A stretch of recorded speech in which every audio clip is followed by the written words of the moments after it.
Assalamualaikum warahmatullahi wabarakatuh, saudaraku.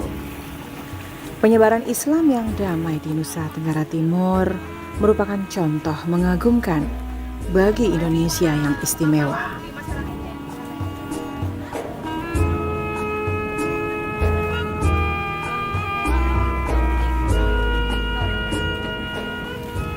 Warna toleransi yang dijunjung tinggi di Nusa Tenggara Timur menjadi tolok ukur perkembangan agama Islam di Nusa Tenggara Timur pada umumnya. Ajaran Rasulullah Shallallahu Alaihi Wasallam hadir mendamai, terus meluas menyebar hingga ke 11 kecamatan yang ada di Kabupaten Alor.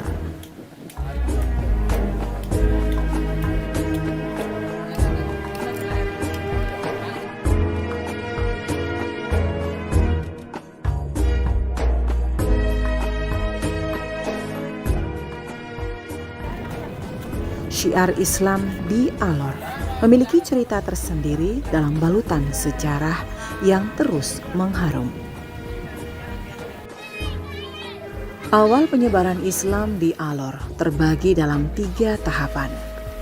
Tahapan pertama, ajaran Islam disebarluaskan oleh orang Alor sendiri. Tahapan kedua, oleh orang Maluku. Dan tahapan ketiga, oleh orang Bugis dan Makassar. Tahapan pertama, 2 warga kampung Huloni Alor, Oelelan, dan Singa Nahala belajar agama Islam kepada Sultan Menanga di Pulau Solor kala itu.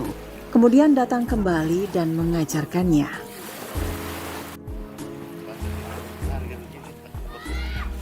Sedangkan tahapan kedua, ajaran Islam dikuatkan oleh Gogo bersaudara dari Maluku.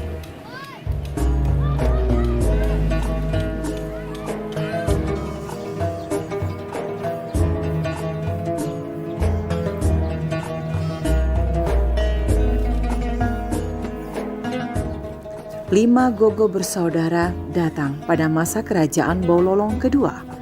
Penyebaran Islam diterima pada masa Raja Baulolong kedua yang didampingi warga Oelelan dan Singa Nahala.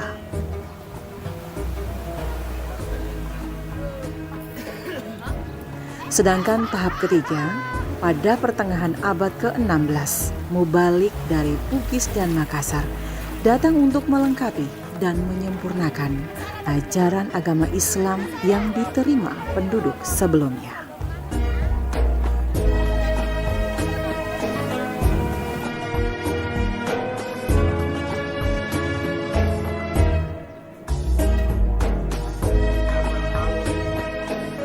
Kali ini tim Jejak Islam memilih berkunjung melihat syiar Islam di Pulau Ternate Kecil. Sebuah pulau yang terletak di Kecamatan Alor Barat Laut, tepatnya di Kabupaten Alor, Provinsi Nusa Tenggara Timur. Pulau yang memiliki bentuk seperti buaya.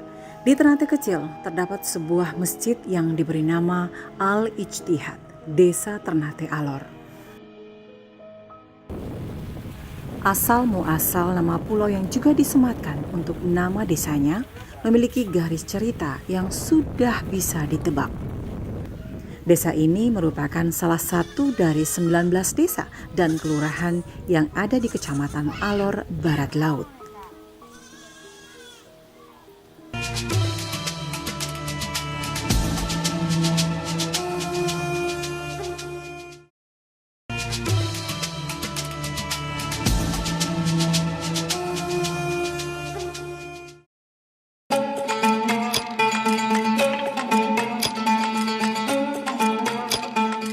Dua pulau yang bersebelahan memiliki nama yang sama, yakni Ternate.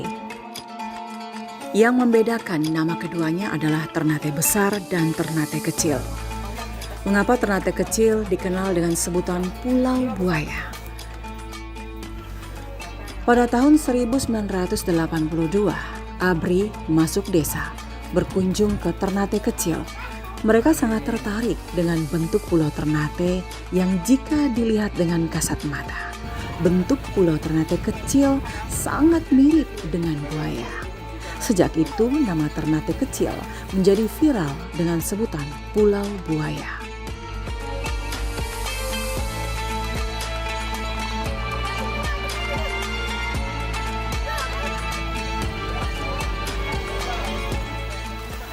Sejarah perkembangan Islam di Ternate kecil atau Pulau Buaya ini memiliki cerita tersendiri.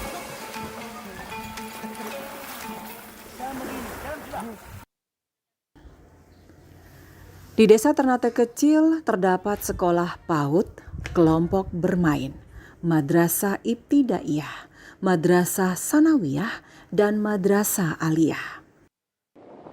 Desa Ternate yang tertata rapih dengan penduduk yang ramah bermata pencarian sebagai nelayan, penenun, peternak, dan bertani ladang. Banyak perahu yang tertambat di pantai Pulau Ternate kecil ini menggambarkan kehidupan masyarakat Pulau Buaya atau Ternate kecil cukup baik.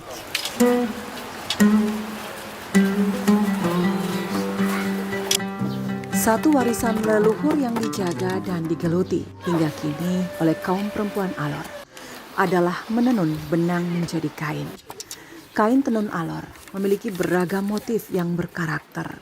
Jika kita berkeliling desa, akan kita jumpai kaum perempuan menggelar pemidang tenun di depan, belakang, samping, bahkan di lantai atas rumah-rumah mereka. Mengisi waktu dengan menorehkan motif yang dihiasi warna-warni benang yang cantik. Hasil tenunan dipergunakan membantu suami memenuhi kebutuhan rumah tangga mereka. Namun yang lebih penting, kain tenun dipersiapkan untuk gelaran upacara adat maupun perkawinan.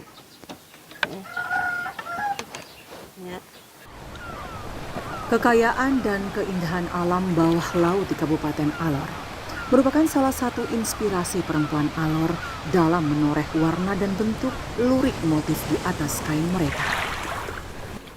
Allah Subhanahu wa Ta'ala menyempurnakan warisan leluhur orang Alor dengan alamnya yang terus bertasbih mengagungkan kebesaran Sang Ilahi.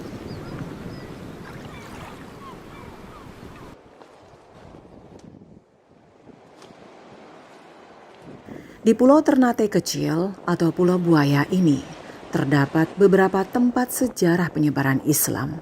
Sebuah tempat yang sampai saat ini disakralkan masyarakat Ternate kecil dan tak sembarang dikunjungi.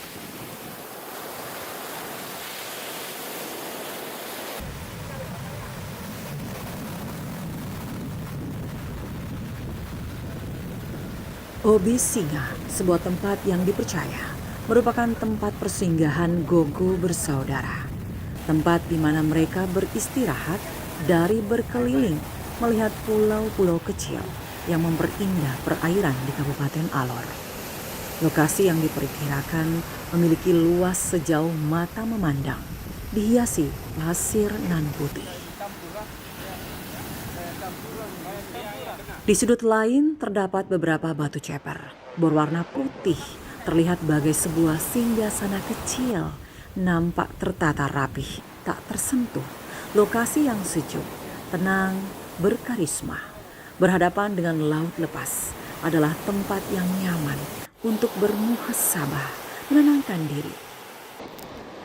Tempat ini memang tidak sembarang boleh dimasuki oleh warga Ternate kecil.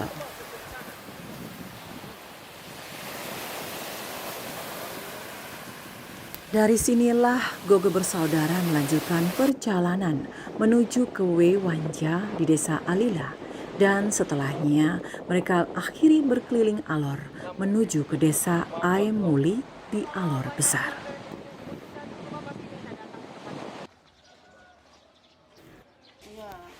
Lima Gogo bersaudara, yakni Iyang Gogo, Ilyas Gogo, Kimales Gogo, Jo Gogo, dan satu-satunya saudari perempuan mereka, Boy Gogo. Mereka inilah yang menyematkan nama pulau ini Pulau Ternate. pulau yang dulunya tak bernama.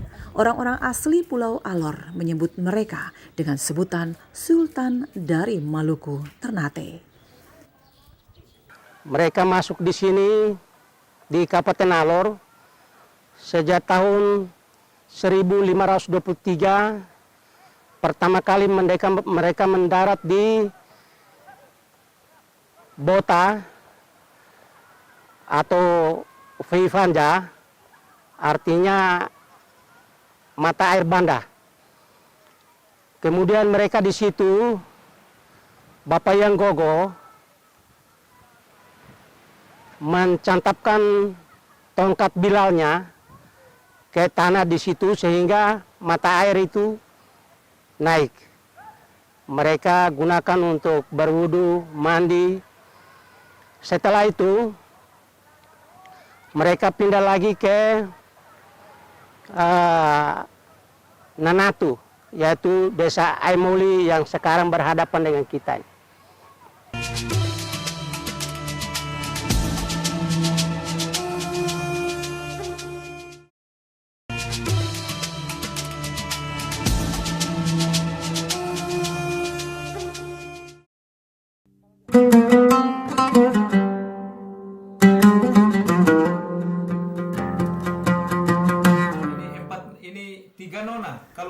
Masih di Pulau Ternate kecil, selain tempat keramat Obi Singa, tim jejak Islam diajak Bapak Anwar Kasim berkunjung melihat moko yang ditemukan melalui mimpi oleh seorang warganya, Mama Santi. Begitu ia disapa. Wanita ini menemukan benda yang terbuat dari tembaga yang mereka sebut moko atau nekara. Moko adalah salah satu benda yang dijadikan mahar perkawinan di Pulau Alor. Perempuan ini bercerita asal muasal ia menemukan moko yang permukaannya berwarna kehijau-hijauan. Seada ini cari blora kecil di belakang situ tuh. Biasa kita pi meeting. Iya. Kita pi cari kerang. Ikan kecil-kecil di situ. Oh, ikan. Terus di tengah ada kering, di samping-sampingnya itu air laut sudah penuh. Saya bilang, ini bagaimana saya bisa pi di darat? Dia bilang, tenang. Itu Putri? Iya, itu Putri yang ngomong. Lagi sedikit lupa kapal dari sana datang ambil lu. Saya bilang, kapal dari mana punya? Dia bilang, itu kapal ada datang, menuju datang. Saya bilang, ya biar sudah. Langsung itu kapal datang, dia kasih turun tangga sana di atas. Terus dia bawa sana lepas, dia pun tempat situ. Baru saya turun. Itu kapal berapa? Nama kapal. Saya bilang, ini kapal nama apa? Dia bilang, kapal Tumanina. Tumanina. Iya, dia begitu. Langsung kita turun. Sadeng itu Putri turun. Tapi itu Putri dia belum kasih tahu dia pun nama. Oh ya? Cuma hanya kapal dengan ini bisa moko saja. Kami pun bergeser ke Pulau Ternate besar, pulau yang bersebelahan dengan Pulau Ternate kecil atau Pulau Buaya. Ternate besar atau biasa disebut Pulau Umapura atau rumahnya orang Pura. Memang warga Pulau Ternate besar rata-rata datang dari Pulau Pura. Mereka mendiami Pulau Ternate besar untuk hidup menetap dan kawin mawin di Ternate besar. Selain Kampung Umapura, terdapat 3 kampung lain, yakni Kampung Bokalele, Abang Bol, dan Kampung Biatabang.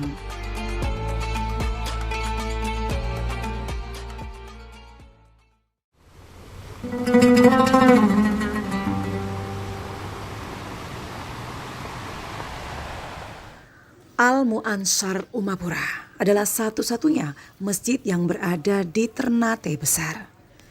Kegiatan pengajian anak-anak dilakukan setiap ba'da asar rutin digelar.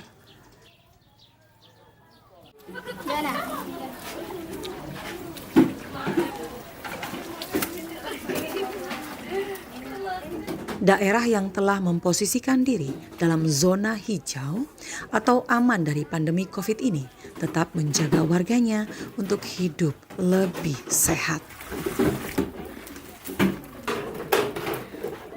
Kontur alamnya yang didominasi bebatuan karang dengan cuaca yang panas mengakibatkan kedua pulau Ternate sedikit kesulitan dalam mendapatkan air bersih. Namun syukur alhamdulillah, di Pulau Ternate besar terdapat sebuah sumur. Walau rasa airnya sedikit payau, dengan debit air yang tidak banyak, sumur tua ini mampu mensuplai kebutuhan keempat desa di Ternate besar.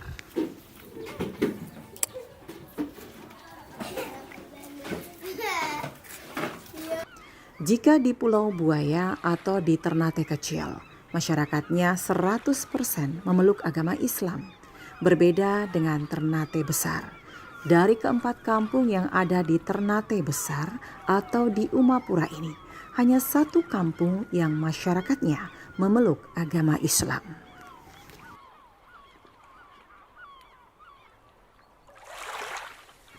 Tetap tidak hilang karena batu-batu ini tetap. Sama seperti Pulau Buaya, Ternate kecil. Di Umapura, Ternate besar, dapat kita jumpai jejak peninggalan syiar Islam di Ternate besar. Terdapat sebuah sumur tua, peninggalan Gogo bersaudara yang sudah kering. Bakhtir Luma bertutur tentang sejarah keberadaan sumur tua yang terjaga hingga kini. Ini adalah sumur tua peninggalan dari Kesultanan Maluku yang pada tahun 1523 mereka dari Bota kemudian datang di Nanatu dan menuju ke Ternate. Sampai di sini, di sumur ini, di sini tidak ada air. Akhirnya Bapak Iyang Gogo tancapkan tongkatnya dan jadilah sumur air ini untuk mereka pakai makan, minum, dan berwudu. Selanjutnya mereka di sini selama beberapa hari, kemudian mereka ke Alor Besar. Dan pada saat mereka tinggalkan pulau ini, tempat ini, sumur ini, dan sumur ini juga langsung kering. Sedangkan tempatnya, sumur ini masih utuh. Dan sampai saat ini batu-batu masih ada. Pada waktu itu ada tertimbun, tapi karena dengan ternak akhirnya tertutup dan masih dikelilingi oleh batu-batu. Jadi sumur ini adalah peninggalan dari leluhur dari Ternate Kesultanan Maluku kelima Gogo ini.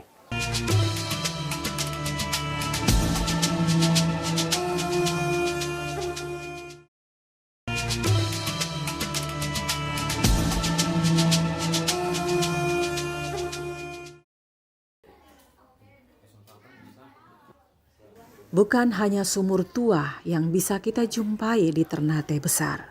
Sekelumit cerita tentang amanah tertoreh di Umapura. Hasan Jaudin adalah saksi sejarah yang mendapat amanah melalui mimpinya pada tanggal 19 November 2016 lalu. Ia pun bercerita awal mula menemukan tumpukan keramik yang memiliki ukiran penuh makna. Hasan pun berbagi kisahnya. Hari pertama saya mimpi terus jam 5 subuh saya menuju ke sana, menuju ke tangki sana. Pergi langsung dapat ini barang. Memberikan petunjuk. Suruh ambil ini barang, suruh jaga ini barang.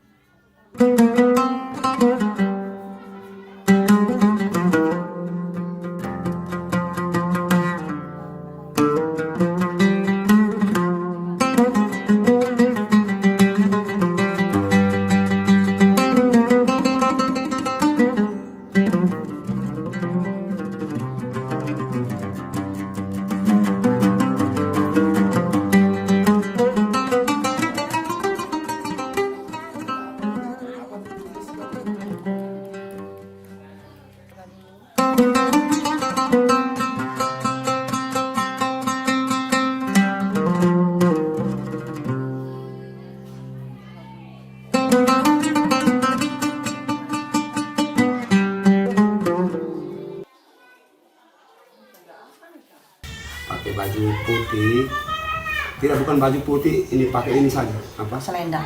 Selempang. Selempang, ya. Dia naik apa waktu ketemu Bapak? Dia langsung datang di rumah. Datang di rumah, terus dia bilang ini suruh ambil ini barang.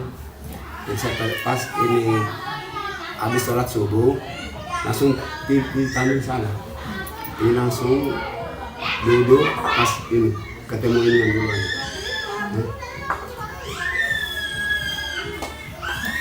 Nah ini yang pas di atas.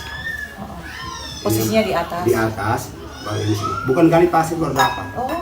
Bikin langsung ambil. Udah gali pasir. Jam ketemunya jam 5 subuh. Masih gelap. 2016 kan masyarakat otomatis sudah penuh, sudah banyak di sini. Tidak ada yang temukan itu barang. Tapi banyak orang yang sudah pergi ke itu Tanjung. Semua ambil pasir di situ semuanya. Nah, Tidak tiba-tiba ketemu ini barang. Memang luar biasa ya Bapak. Nah, setelah itu Bapak pergi lihat, apa perasaan Bapak, apa yang Bapak rasakan waktu begitu melihat piring itu ada di situ? Rasanya ini apa? Takut kayak ini apa? Ular naga besar yang ada melipir dan ini dia punya ini. Ini yang pas saya ambil dia getar. Getar? Getar. Kita saya ambil ini kecil naik pas terakhir ini dia goyang begini. Di atas pasirnya itu goyang. Di dalamnya goyang. Islam mengajarkan bahwa tidak ada iman bagi seseorang yang tidak pandai menjaga amanah. Terkutip dalam firman Allah yang artinya, sesungguhnya Allah menyuruh kamu menyampaikan amanat kepada yang berhak menerimanya dan menyuruh kamu apabila menetapkan hukum di antara manusia supaya kamu menetapkan dengan adil. Sesungguhnya Allah memberi pengajaran yang sebaik-baiknya kepadamu. Sesungguhnya Allah adalah Maha Mendengar lagi Maha Melihat. Quran Surah An-Nisa ayat 58. Jazakumullahu khairan khatsiran wa jazakumullah ahsanal jaza. Semoga Allah Subhanahu wa taala akan membalas kalian dengan kebaikan yang banyak, dan semoga Allah Subhanahu wa taala akan membalas kalian dengan balasan yang terbaik. Akhirul kalam. Assalamualaikum warahmatullahi wabarakatuh, saudaraku.